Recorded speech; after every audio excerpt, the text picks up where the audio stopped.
Manchester United എന്ന premier ലീഗിലെ വമ്പന്മാരുടെയും Argentina എന്ന വേൾഡ് കപ്പ് ജേതാക്കളുടെയും മികച്ച യുവതാരങ്ങളിൽ ഒരാളാണ് അലക്സാൻഡ്രോ ഗർനാച്ചോ. കഴിഞ്ഞ സീസണിൽ മാഞ്ചസ്റ്റർ യുണൈറ്റഡിന് വേണ്ടി മികച്ച പഠനം പുറത്തെടുത്ത അദ്ദേഹം കഴിഞ്ഞ തവണത്തെ പുഷ്കാസ് അവാർഡ് വിന്നർ കൂടിയാണ്. കഴിഞ്ഞ തവണ മികച്ച പ്രകടനം പുറത്തെടുത്തുകൊണ്ട് നിരവധി മത്സരങ്ങളിൽ ആദ്യ 11 സ്ഥാനം നേടിയ ഗർനാച്ചോയ്ക്ക് ഇപ്പോഴത്തെ മാഞ്ചസ്റ്റർ യുണൈറ്റഡിൻ്റെ ടീമിൽ ആദ്യ 11 സ്ഥാനമില്ല.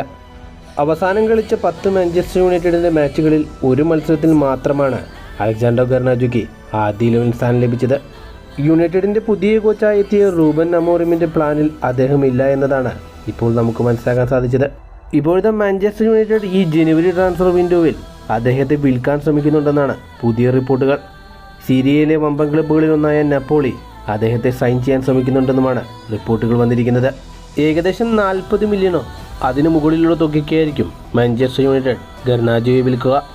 ക്വാററ്റ്സ്കേലിയ എന്ന നാപ്പോളിയുടെ മികച്ച താരം PSG പോയതുകൊണ്ടാണ് നാപ്പോളി മാഞ്ചസ്റ്റർ യുണൈറ്റഡിൻ്റെ താരമായ ഗർനാച്ചോയെ സ്വന്തമാക്കാൻ ശ്രമിക്കുന്നുണ്ടെന്ന് എന്നാണ് റിപ്പോർട്ടുകൾ വന്നിരിക്കുന്നത്.